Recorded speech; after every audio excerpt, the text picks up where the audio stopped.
Ang ating pag-uusapan ngayon ay maraming mga changes, di po ba?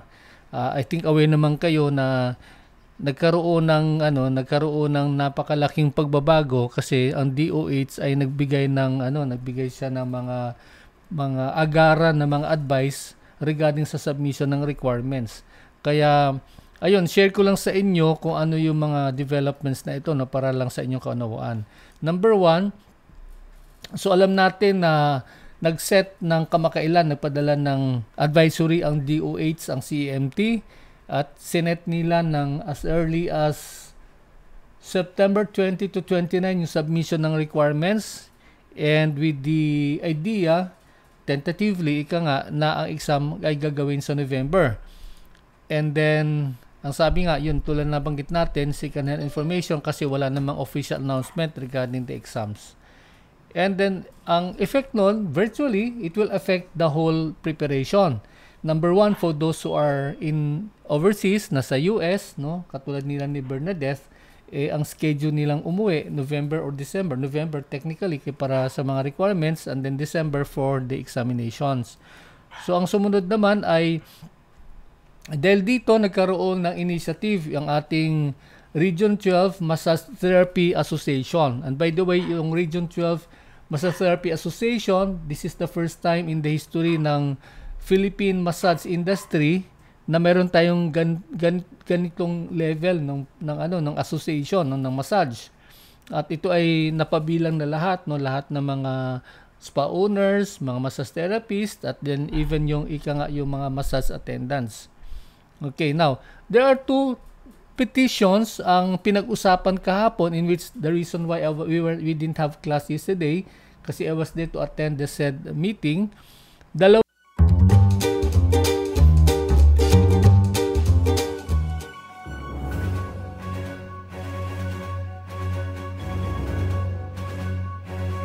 Kung nag-umpisa kita nga mag-enroll, no? Nag-umpisa yun ang atong kanang paningkamot o kanang karang-karang dagandagan, no? Kay gipatawag man tag Arled, no? Pero sa atin gipatawag March 24. May 24. So gipatawag na sa Arled. Karaganan na narito, our front napawan ng isulan. Kami sa Margel, buhanan yun ka masalos sa business, no? So gamay na dito, kay murag mga siguro mga 12.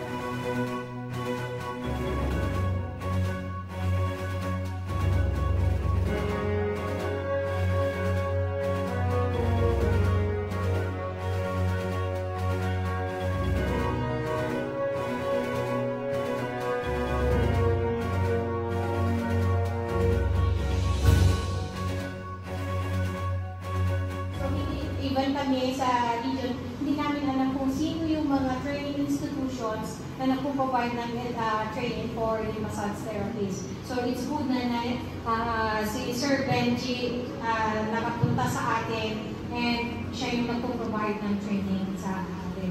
So hindi na ngayon, it's not hindi na hirap sa inyo to have that training. Kasi kilala nyo na yung isang training institution na nagpupunta ng training. Mas madali na naman. Before yan, during our meeting, ma'am, di ba, yun yung problema na-open up about the training. So, hindi makasama si Sir Benji doon. Then, next time na nag-training, ang meeting tayo, kasama na siya. So, problem solved on that training. Kasi, pag titingnan nyo, talagang under-review pa. Even siguro sa national,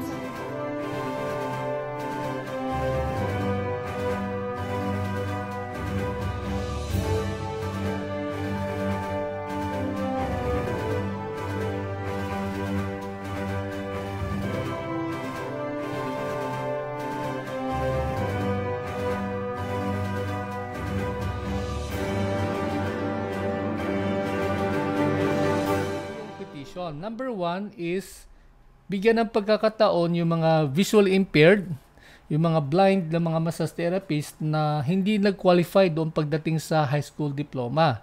So ang pakiusap natin sa pamamagitan ng hiling ng mga visually impaired na makonsider sila, no? Ibig sabihin nun magkakaroon ng grandfather's clause. Ang grandfather's clause ay yung tinatawag nung araw na paraan upang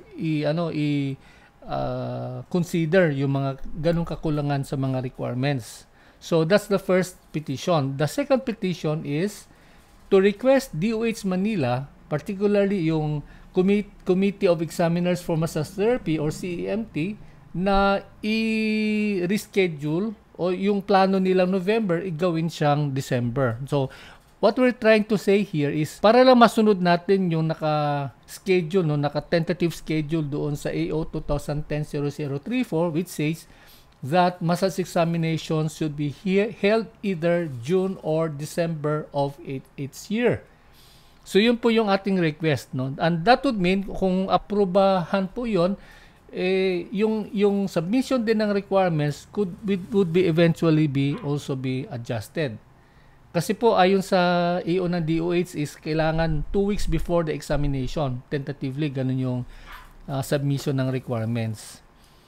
Okay, now, ano ang response ng AUSA? No, ano yung response ng AUSA? Kasi yun na po yun, and hopefully by tomorrow, ma-receive na o today, ma-receive na ng DOH Manila, ipinadala na ng ating sa pamamagitan ng Region 12, no, in the presence of Ma'am Vilma Kadungog, yung RLED natin, and then maybe we just hope by tomorrow or probably first day next week magkakaroon na tayo ng word.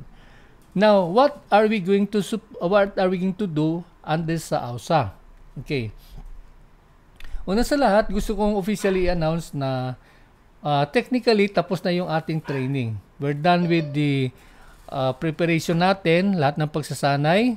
We're done with the lahat ng lessons, no, na required ng DOH para kayo ay ma-endorse na namin sa DOH. And then ang atin na lang inaabangan ay yung inyong pong final examination, both sa theoretical and then sa oral and practical examination. Okay, kaya ibig sabihin po nun, while waiting for that, kasi ang mangyayari is mag-aantay tayo ng final schedule. Antayin natin kung kailan magkakaroon announcement because we can adjust our schedule accordingly. And yun po, may schedule na natin finally kung kailan yung inyong final examination. And then regarding doon sa oral and practical evaluation. As I was saying kanina, yun yung ang gagawin na natin is while waiting for the final schedule, kasi tentative lahat, is you have to prepare yourself for the eventual final written examination, in which case I will just only be giving you 100 items, pero yun nga, tulad na nabanggit natin is 75% yung inyong passing rate on that, para pwede namin kayo makonsider doon sa oral practical examination. Now, I would like to just make an announcement also. I would like to emphasize to those among you na hindi kabahagi po ng Region 12, no? As you remember, ang pinakamarami nating mga estudyante ay nagmumula sa Region 12. And initially, yung sa ating enrollment, umabot ng 120. No? That's from Region 12. Now, so ang gagawin na lang po natin, kasi ang napag-usapan din namin kahapon is lahat ng mga nasa province, under Region 12, pwede na tayo magkaroon ng face-to-face with them. Okay? So, magkakaroon ng face-to-face with them. That means hindi na required na mag-submit ng video, no? Maging tentative o maging optional na lang yung video na yon. Kasi while doing the face-to-face, on a provincial basis, doon na tayo magkakandak ng evaluation. So actual yung evaluation na gagawin ng AUSA doon. Now, for those who does not belong to Region 12, lalo na yung mga estudyante natin na nasa abroad, and then yung kayo na nasa Manila, and then to those of you na malayo sa Region 12, still you are required to submit your video. Ulitin ko ha, kung kayo ay hindi po kabilang sa Region 12, kayo ay nasa abroad, kayo ay nasa ibang area, apart from Region 12, you are still required to submit your video material. No? So that means kasama yun yung 3 stages of massage, pre, massage proper, post-massage, and then interlace in between sa massage proper yung 5 basic stroke manipulation. Kayo po ang aming i-require na mag-submit ng inyong video. Now, failure to submit your video, that would mean I cannot recommend you to DOH. Ganun po ang ating maging usapan po dyan. No? So, kaya yun yung gagawin na natin, minabuti na natin na starting tomorrow, wala natin klase. Perhaps once in a while, I will just be calling for a meeting, or perhaps once in a while, mag-send ako ng mga quizzes, ng mga ilang items, part ng review, pero hindi na tayo magle-lecture, no? Hindi na tayo mag-uusap about the topics, no? Kasi napag-usapan na natin practically lahat ng mga items na iyan. Okay?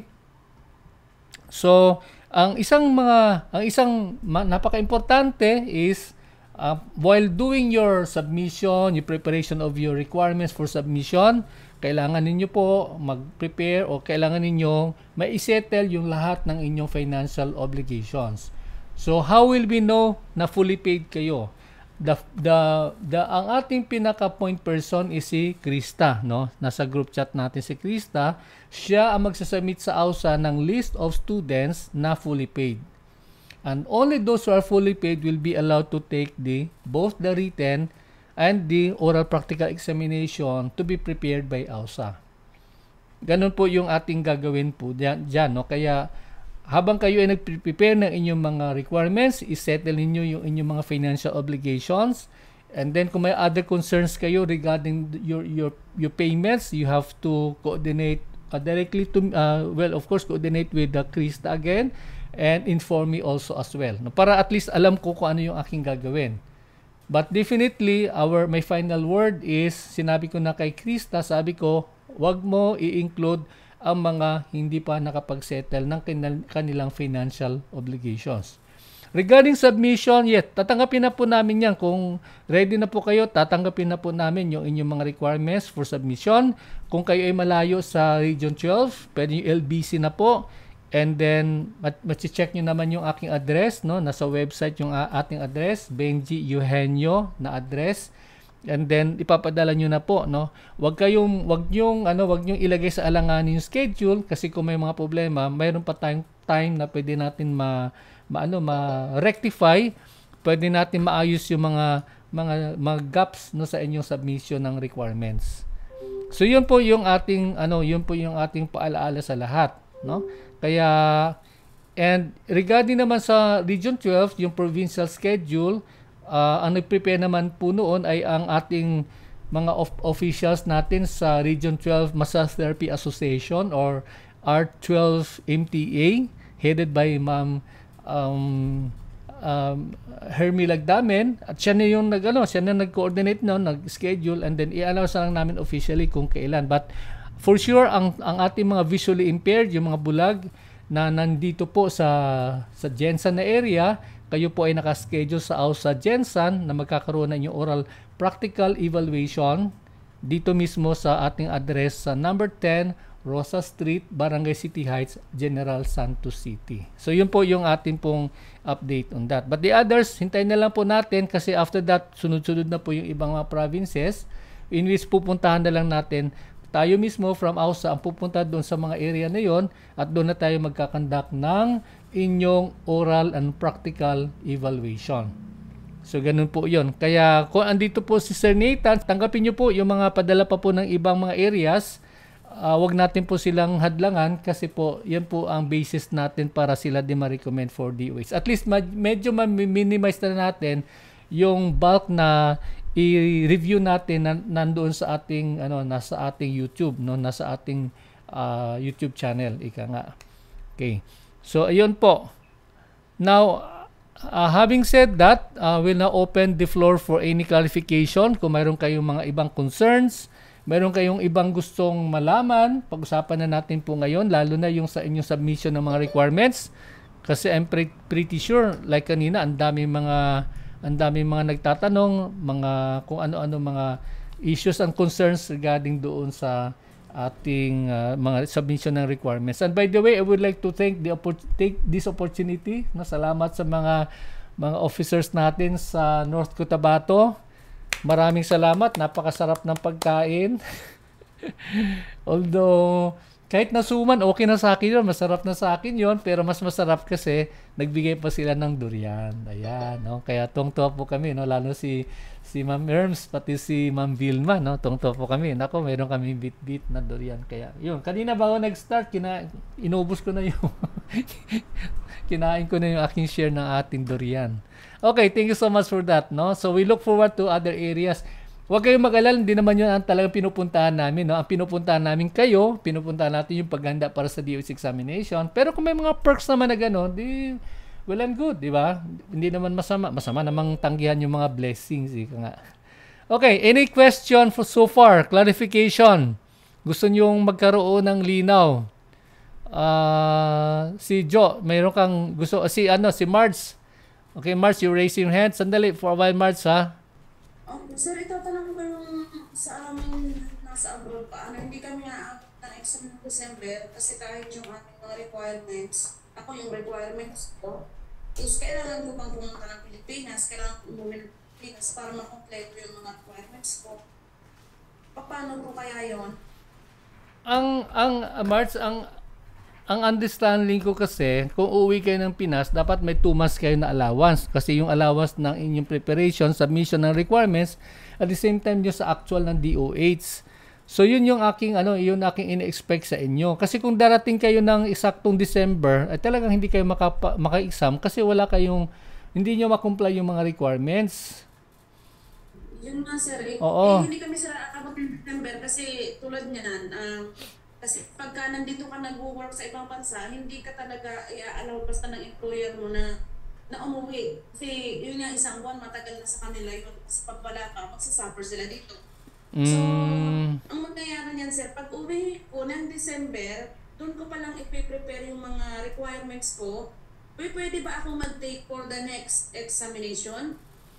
Para lang yung uwi ko, ang mangyayari, yung uwi ko ng December, binigyan ako ng 1 month vacation, aayusin ko yung lahat ng documents ko, and then, sa next na lang ako makakakuha ng exam. That would mean sa June. So, December, January, February, March, April, May, June.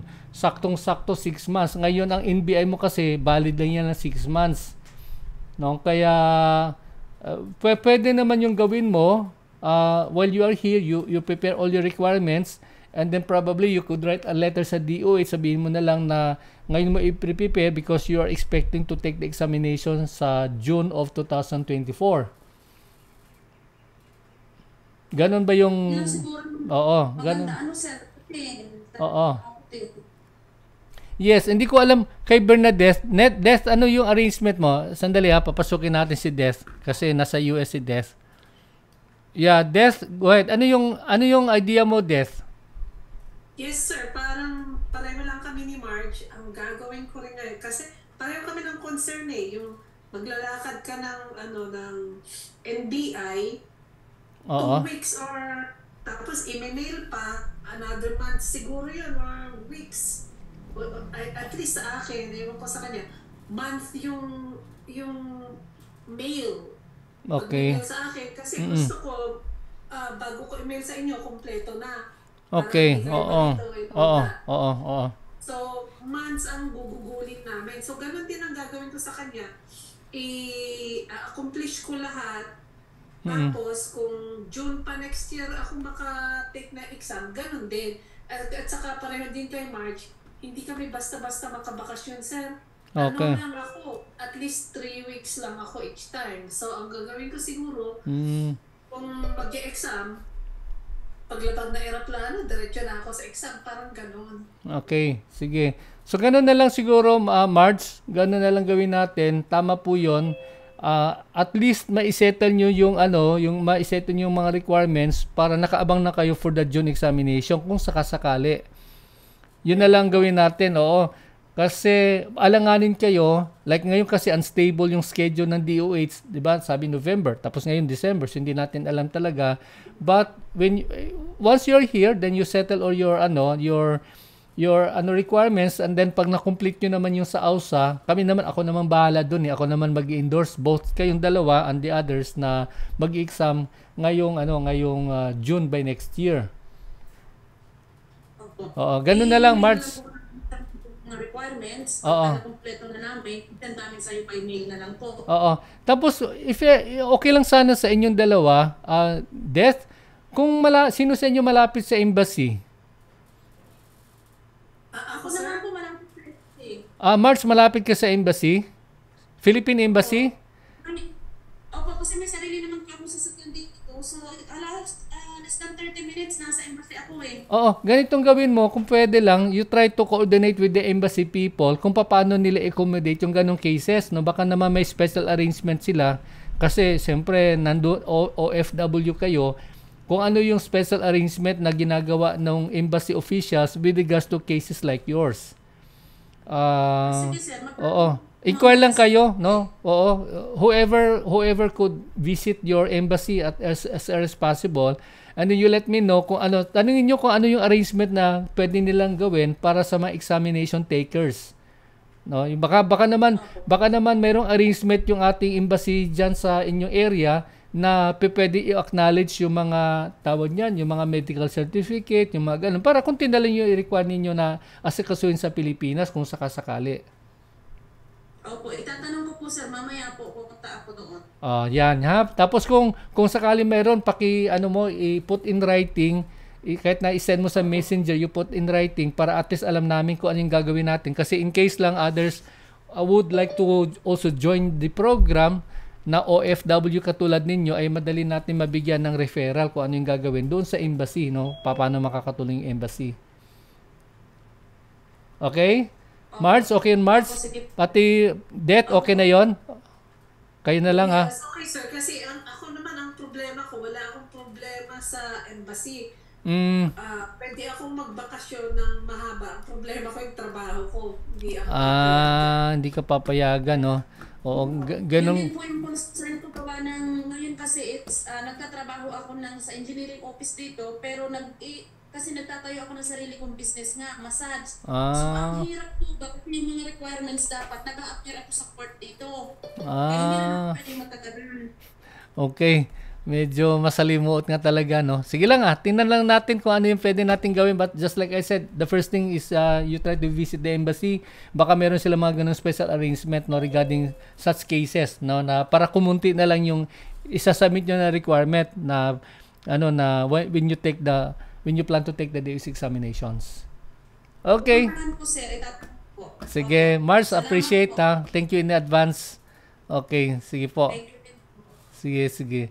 Si Jo, go ahead Jo. Hi Jo, Josephine. Hello sir, good morning. Morning. Itatanong ko lang sir, yung requirements namin kompleto na, saan naman ipapadala? Ihahatid pa sa office mo sir? Asan ka ngayon Jo? I'm sorry, saan ka ngayon? Coronadal. Sa Coronadal sir. Coronadal, okay. Kasi may mga pumunta na dito kanina, nag-submit sila ng mga documents, no?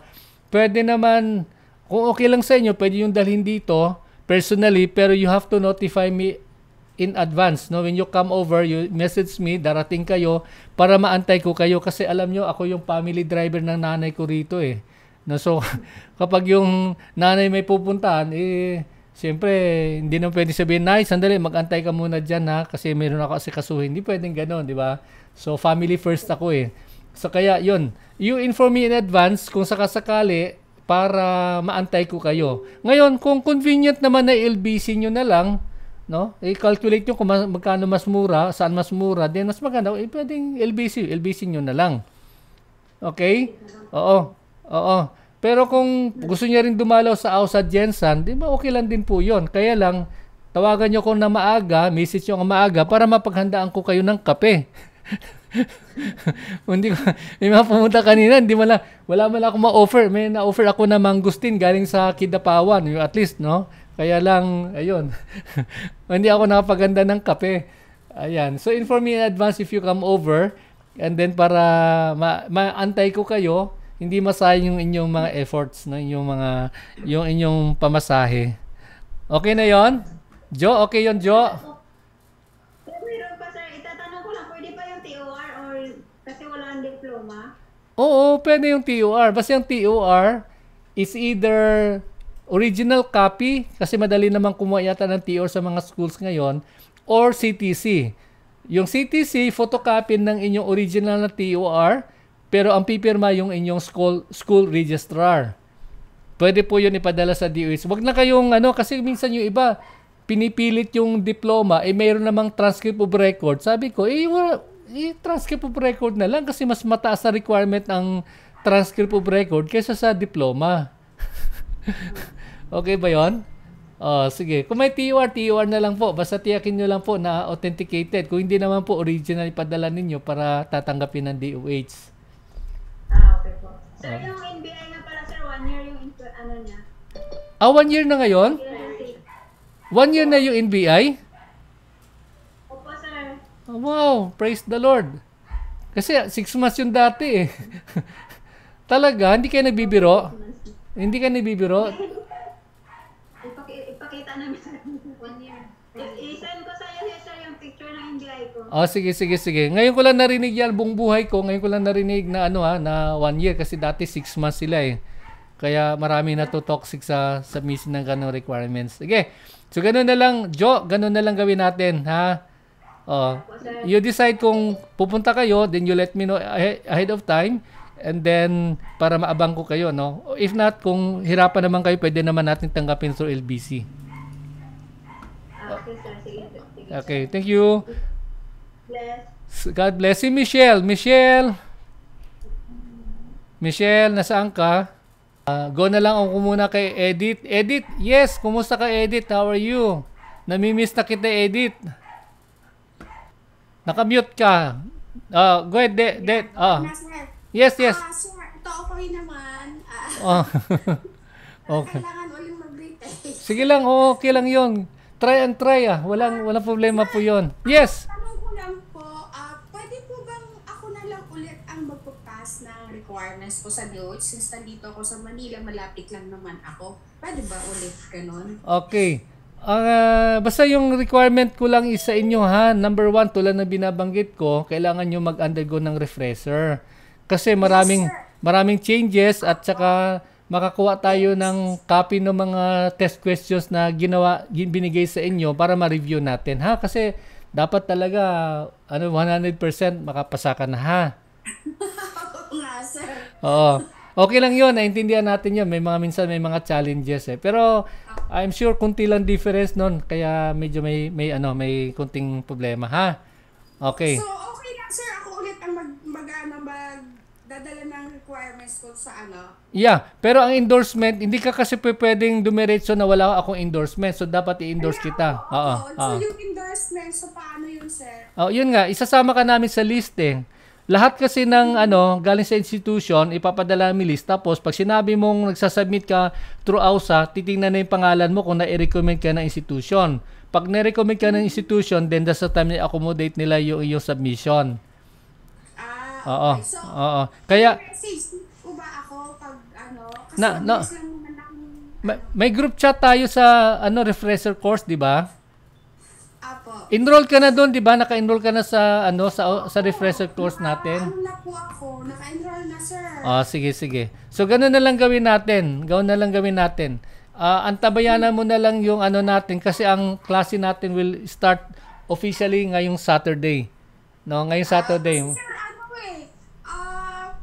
September 29, di ba yung last submission? Hindi, nag-request tayo na tulad ng binanggit ko kanina, nandun kami sa kahapon sa Kidapawan, may request tayo through the Masas Association ng Region 12 na ibalik sa December. Ganun din yung mga accredited training institutions na nasa Manila, pinuntahan nila yung DOH at nakiusap sila na ibalik sa tamang schedule. Oo, kasi alangan yung November tsaka yung submission ng requirements. Oo. Okay? Sige po. So, usap-usap tayo doon sa group chat natin, no? Meron akong ginawang group chat para doon sa refresher. Okay, Det, salamat. Okay, so let's try to ask si Michelle. Michelle, okay, tuloy tayo. Lipat tayo kay Genevieve. Hi, Jen. Yes, sir. Good afternoon. Mayang hapon. Sir, at ko lang kasi sa oral and practical na presentation. Bali, 6 kasi kami, sir. So, need na ba na magdala ng mga... Kasi parang makatotohanan na, sir, na mag-perform kami in front of kung sino pa ka-TESOL. Kailangan ba isa-isa kami mayroong mga gamit, sir? O pwedeng lang? Isa lang muna ang mayroon sa amin. Jen, saang area ka ba? Anong area ka? Anong province mo? Coronadal kami, sir. Kasama kami nila Josephine, Kimberly, Vianney, and Christine. 6 kami, sir. Oo. Tulad ng sinabi natin, I don't know kung aware ka na number 1, di ba, bibisit ako sa kung saan nyo gusto. Depende yan sa inyong SPA association kung saan tayo magkakaroon ng face-to-face. Okay, pag nag-face-to-face, it's all up to you kung ano yung arrangement niyo sa gamit, no? Kasi hindi naman yung DOH talaga na magdadala kayo ng personal. Pero make sure that kumpleto yung gamit nyo para maitutuloy natin yung evaluation. Another thing, kung kaya nyo magsuot ng scrub suit, pwede po yon. Pero kung wala pa kayong puting scrub suit, any color na scrub suit, wag lang yung white, pwede na yon, no? Pero sa exam ng DOH, any color basta white. Ganon. Pero during yung gagawin natin na face-to-face is pwede naman kayong, kung ano yung uniform ninyo sa spa, pwede na ninyo yung gamitin, no? Provided na papayag po yung may-ari ninyong spa, ha? Kasi baka magre-react sila, no? Ginagamit nyo sa labas. Okay? Okay, Jen. Sige po. So, antabayanan mo na lang yung schedule ng grupo mo kung kailan kayo. And then, pupunta naman ako dyan para tayo mag-uusap, no, regarding your, Ako na mismo mag-evaluate sa inyo. Kaya, no need to submit your video anymore. Lahat ng nasa Region 12 na pwedeng humarap sa face-to-face, wag na kayong mamblema na inyong video. Kasi po, doon na natin gagawin sa face-to-face na evaluation. Okay? Sige, Jen. So, maraming salamat, Jen. Okay. Oo, sige, salamat. Si Michelle, paki-type na lang yung concern mo. Paano sa Region 1? Yung tanong mo. Anong paano sa Region 1? Kung ang tanong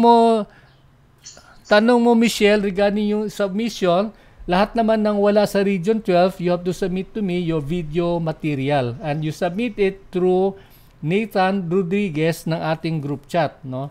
Sa ating group chat. Sa yung magkukulate, siya yung magfo-forward sa akin ng inyong output. Michelle, nasagot ko yung tanong mo. So, ganoon na lang po. And then, you try to submit as early as possible. Gawin mo, Michelle, gawin nyo maaga para madali natin ma-evaluate, no? But just the same, tulad ng iba, lahat kayo nang wala sa Region 12, you make sure na yung inyong mga financial obligations settled na maayos para hindi tayo hindi kayo mabibitin. Okay? So, yun yung gawin natin para So, sabay-sabay nyo na. O pwede, unahan nyo muna iset yung financial obligations and then saka nyo isubmit yung mga requirements and then the other requirements as well. Okay? So, ganun po yung ating gagawin, no? Medyo lang tayo sa oras, no? Hindi lang tayo masyado sigurado sa mga panahon kasi yun nga, medyo wendang tayo ng kaunti dahil sa mga sa mga tentative schedule na binigay ng DOH. Hi, Vianney. Go ahead, Vianney. Vianney Rose. Hello po, sir. Yes. Nasa may ato, Vianney? Magtanong sana ako, sir, din chat kita, sir, pero hindi po ikaw sumagot. About sa certificate po na how long po siya ma-expire, sir. Halimbawa, hindi po ako makatake ngayong December. Pwede po ba ako makatake next exam po? Oo, walang problema po yun, Vianney. Kaya lang, ang ating, kasi di ba pabago-bago ang DOH sa mga policies and guidelines. Kaya lang ang ginagawa ko, sinasabay ko na lang lahat ng mga nag-fail sa exam at lahat ng mga hindi nakapag-exam, nilalagay natin sa refresher course. Sa refresher course na yun, ina-update natin lahat kasi hindi naman pwedeng pabayaan namin kayo tapos marami ng changes sa exams, marami ng changes sa mga policies and guidelines ng DOH. Kaya yun ang gagawin natin. Kung if you're not able to complete or submit your requirements ngayong for December, pwede naman sa June na examination. Okay lang, okay yun? Sige po. Oo. Kaya lang, yung tulad sabi ko, tapusin yung training para makomplete nyo na yun. Isettle nyo dapat isettle kasi pagka-ready na po yun, then madali na natin ayusin. Kasi otherwise, kung hindi nyo na-complete, babalik kayo sa square one, no? Babalik kayo sa simula uli. In which case, medyo magastos na yun sa part ninyo, no? Kaya ako sa inyo, lahat ng obligations settle nyo na maaga, lahat ng requirements submit nyo na maaga para ma-ready na natin yung inyong certificate of completion. Okay yon? Sige. Salamat, Vianney. Okay, sige po. So, wala na po. Wala na. Last one question if you have any. Wala na po. Anyway, so kung wala na po, we will terminate our meeting today. Tulad ng sinabi ko na wala na tayong gagawing training and review ngayon, except lang once in a while siguro magsushoot na lang ako ng mga announcement regarding sa mga special na mga quizzes, mga evaluation na gagawin natin, no? Pero hindi na tayo mag-Zoom meeting bukas. Para you will be given enough time para po sa inyong darating po na mga paghanda ng requirements. So there's a question here. Hello Sir Benji, good afternoon. Kano sa ang exam? Unsa atong November. Okay. Ayan, ulitin ko po, tulad na nabanggit natin kanina, everything is fluid. Tayo ay nagre-request sa DOH, nag-set ang DOH ng submission ng requirements, but we made through the Massage Therapy Association ng Region 12 ay nag-request ang ating grupo, ang hanin ng association na pwede ibalik sa December schedule, no? So hindi natin ma-fix yung schedule na yan, at kung ano yung schedule na ibibigay ng DOH sa atin, lahat yon sabay-sabay. Luzon, Visayas, Mindanao, sabay-sabay po yon. Hindi po nangyayari na mayroong schedule na magkaiba sa Luzon, sa Visayas at Mindanao. Kaya kung sinabi ng DOH, December exam, lahat yan sa Pilipinas, December exam. Ganun po yan, no? And to explain further, ang DOH, kunwari, nakaschedule in a day yung exam, pagka ang Manila hindi prepared, hindi nag-exam sa Davao at sa Cebu. Ganun po yung setup, no? Kaya sabay-sabay po lagi yung written examination, yung written examination, lagi pong sabay-sabay po yan. All throughout the country. Ayun, nasagot ko Bernadette, no? Yung sagot question regarding doon sa exam probably in Manila. Ayun, daghang salamat. Okay, so kung wala na po kayong tanong, thank you so much once more. I'm happy to see you once again. And I said, I'm always praying for you. Every day we're praying for you. We pray that you pass the exam. We pray that you make it good. At the same time, ang inyong mga requirements, isettle nyo na maayos, na maaga, upang sa gayon ay wala kayong glitches, no? Para tuloy-tuloy. At hoping and praying na pagdating ng December, bago magpasko, kayo ay LNT. No? Kayo ay mayroon ng hawak na certificate na napapatunay, kayo ay certified, no? Kayo po ay licensed, kayo ay may certificate of registration coming from the Department of Health, at kayo ay professional na mga massage therapists. Okay, so maraming salamat. That will be all for now. God bless. Arigatou gozaimasu.